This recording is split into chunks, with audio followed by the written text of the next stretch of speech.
I had just pulled the plywood off the front door when a voice behind me snapped.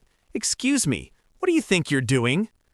I turned and saw her, arms crossed, sunglasses perched high, that HOA queen look, even though we were miles away from any subdivision. "This house isn't yours," she said flatly. I held up the keys, still cold from the realtor's office. "Actually, it is. Just bought it this morning." She scoffed, stepping closer across the cracked driveway. "No, you don't understand. This house is for my parents. They've lived in this town for decades, and you can't just steal it out from under them." My brow furrowed. "Ma'am, it's been abandoned for years. No one claimed it. That's why I bought it."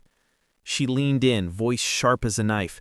"You better pack up and leave before they arrive, or you'll regret it." I didn't say a word back, just unlocked the door and walked inside. But what she didn't see was the hidden camera already recording every second of her threat. The floorboards creaked as I stepped inside, dust swirling in the sunlight. But before I could take a breath, Karen stormed right in after me like she owned the place. "You can't just trespass in here," she shouted, her heels clicking against the old wood. I turned slowly, holding the keys up again. "Trespassing? I literally bought it yesterday. Here's the deed." She snatched the papers from my hand without asking, skimmed them like she actually knew what she was looking at, then tossed them onto the floor. "Fake!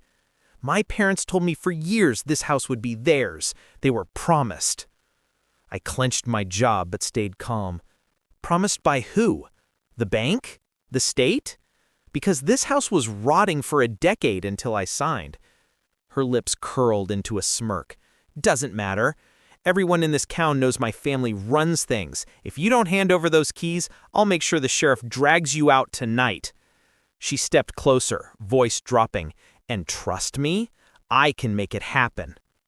What she didn't know was that the sheriff she was threatening me with, he was the same man who had handed me the keys at closing, because he was the listing agent too.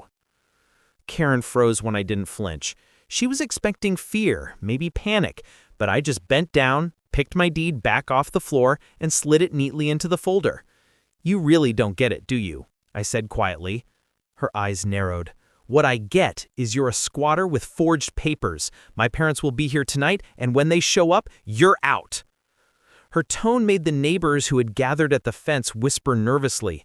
An older man muttered, "That place has been empty since the fire. No one claimed it." Karen spun toward them, snapping, "Stay out of this. This property belongs to my family." But the man just shook his head. "Not according to the county records." Her face turned red, but she pressed on. She pulled out her phone, holding it up like a weapon. "Fine, I'm calling the sheriff right now." I almost smiled. "Go ahead," I said, leaning against the doorframe. She stabbed at her screen, yelling into the phone, "Get here fast, we've got a thief breaking into my parents' home."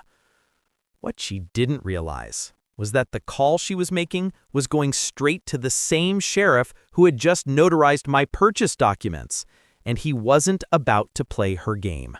15 minutes later, the rumble of tires echoed up the mountain road. Karen stood tall with her arms folded, whispering to a couple of neighbors, "Watch, he's going to jail tonight."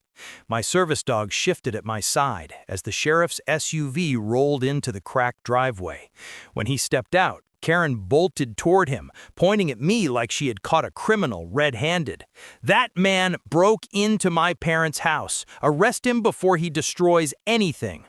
The sheriff adjusted his hat, silent for a moment, then turned his eyes toward me. "Afternoon," he said with a nod. "Got the keys?"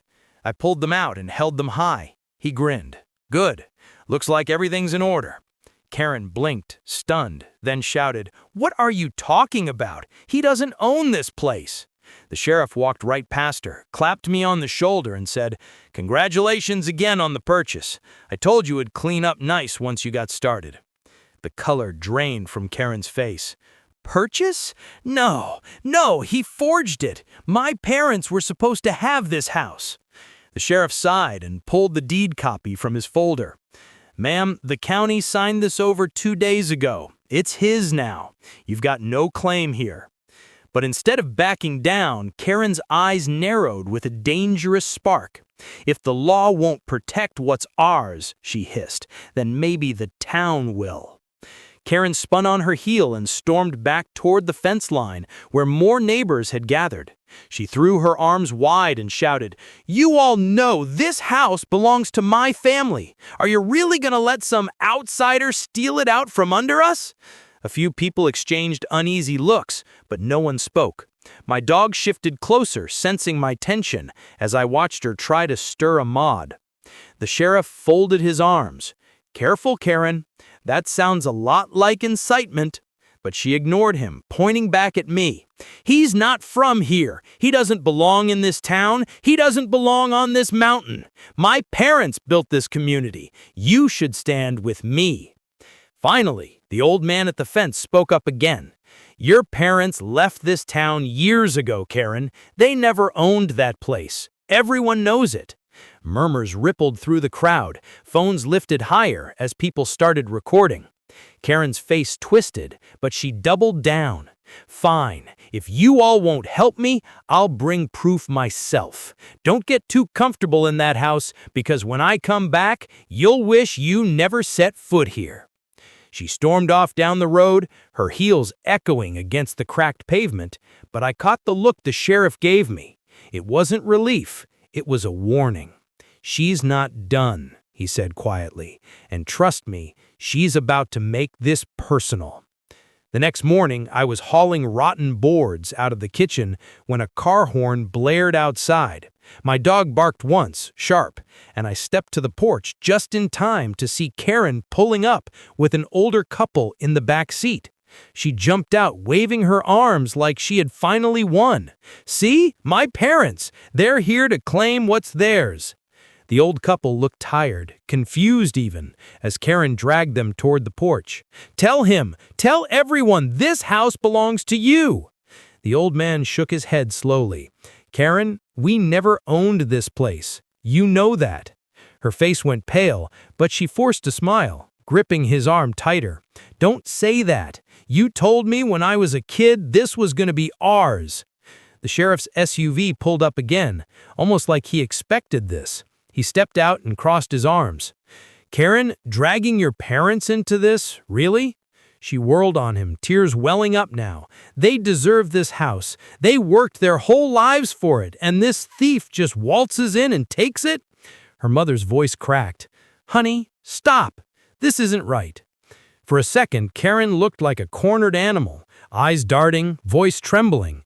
Then she shoved the deed papers off the porch railing, sending them fluttering into the dirt. "If I can't have this house, no one will."